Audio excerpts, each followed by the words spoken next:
The rain lashed against the windows of our cozy cottage in the Cotswolds, mirroring the storm brewing inside me. Barnaby, a 44-year-old architect, had always prided myself on my meticulous nature, my ability to see the structure beneath the surface. But I had been blind to the cracks in my own marriage. My wife, Meredith, was a whirlwind of creativity, a celebrated florist whose arrangements graced the tables of London's elite. We had met at an art exhibition, a chance encounter that felt like destiny. Her vibrant spirit had drawn me in, a stark contrast to my own grounded existence. For 15 years we had built a life together, a tapestry woven with shared dreams and quiet moments, or so I thought. The first thread of doubt appeared subtly, a shift in Meredith's routine. Late nights at the flower shop, business trips that seemed to stretch longer than necessary. I chalked it up to the demands of her career, the pressures of running a successful business. I trusted her implicitly. Trust, I would soon learn, was a luxury I could no longer afford. The undeniable truth arrived in the form of a misplaced phone. Meredith had left it on the kitchen counter, a rare oversight. As I reached for it to take it to her, a notification popped up on the screen. A message from Jasper. "Can't wait to see you tomorrow, my love, Jasper." The name was unfamiliar, a discordant note in the symphony of our life.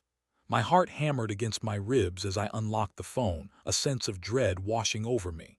The messages were explicit, filled with a passion that had been absent from our marriage for far too long. Each word was a dagger twisting in my gut. I sank into a chair, the phone trembling in my hand. The rain continued to fall, a relentless soundtrack to my despair. How could this be happening? Meredith, the woman I had loved with every fiber of my being, was betraying me. The foundation of our life together was crumbling before my eyes. I spent the next few days in a daze, replaying memories in my mind, searching for clues I had missed. Had I been so consumed by my work that I had failed to see the distance growing between us? Had I become complacent, taking her love for granted? The questions swirled in my head, offering no easy answers. I confronted Meredith one evening as she returned from another late night at the shop. Her eyes widened as she saw the phone in my hand. "Barnaby, I can explain," she stammered, her voice laced with fear. "Explain what, Meredith? Explain how you could betray me like this. Explain how you could lie to my face for months." My voice was a low growl, barely recognizable as my own. She broke down, tears streaming down her face. "It just happened, Barnaby. I didn't mean for it to go this far. It just happened." I repeated, incredulous. "You just happened to fall into bed with another man. You just happened to tell him you loved him." She confessed to the affair, painting a picture of loneliness and neglect. She claimed that I had been distant, that she had felt invisible in our marriage. But her words rang hollow. I had always supported her dreams, celebrated her successes. I had been a loving and devoted husband. Her excuses were nothing more than a pathetic attempt to justify her actions. Jasper, as it turned out, was a client, a wealthy businessman who had commissioned Meredith to create the floral arrangements for his lavish parties. He had showered her with attention, lavished her with praise. He had offered her an escape from the mundane reality of our life together. I asked her to leave. The thought of sharing a bed with her, of even being in the same room, was unbearable. She packed her bags, her eyes filled with a mixture of regret and defiance. As she walked out the door, a part of me died. The following weeks were a blur of legal proceedings and emotional turmoil. I consulted with a solicitor, a sharp woman named Imogen, who guided me through the complexities of the divorce. I learned that Meredith had been secretly transferring funds from our joint account to a private account in her name.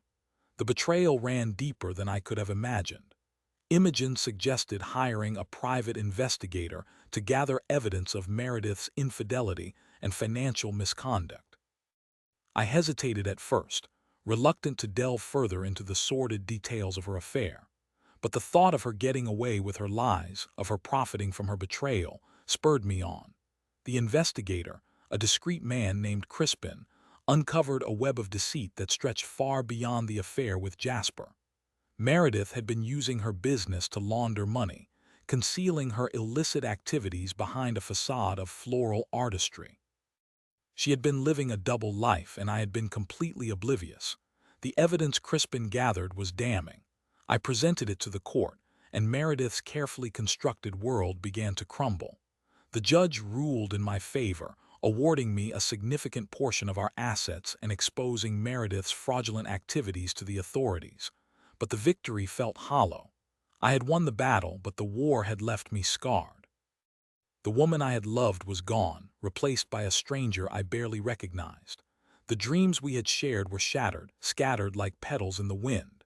As I began to rebuild my life, I found solace in my work. I threw myself into new projects, pouring my energy into creating beautiful and enduring structures. I reconnected with old friends, rediscovering the joy of companionship and laughter. One evening, I received a call from Meredith. Her voice was weak and trembling. She had been diagnosed with a serious illness and she was alone. She begged me to forgive her, to be there for her in her time of need. I hesitated. Part of me wanted to turn my back on her, to let her suffer the consequences of her actions. But another part of me, the part that had once loved her so deeply, couldn't bear the thought of her facing this ordeal alone. I visited her in the hospital. She was pale and frail, a shadow of the vibrant woman I had once known. We talked for hours, dredging up old memories, confronting the pain and betrayal that had driven us apart. I didn't forgive her completely, but I offered her a measure of compassion. I helped her navigate the complexities of her treatment, providing her with emotional support and practical assistance. I didn't do it for her, but for myself. I needed to find a way to move on, to release the anger and resentment that had consumed me for so long. Meredith eventually succumbed to her illness. As I stood by her bedside, holding her hand, I felt a sense of closure. The pain was still there, but it was no longer all-consuming.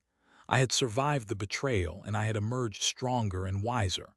The rain still falls on the Cotswolds, but the storms inside me have subsided. I have learned that love is a fragile thing, easily broken. But I have also learned that resilience is a powerful force, capable of healing even the deepest wounds. I am Barnaby, and this is my story of betrayal, forgiveness, and the enduring power of the human spirit.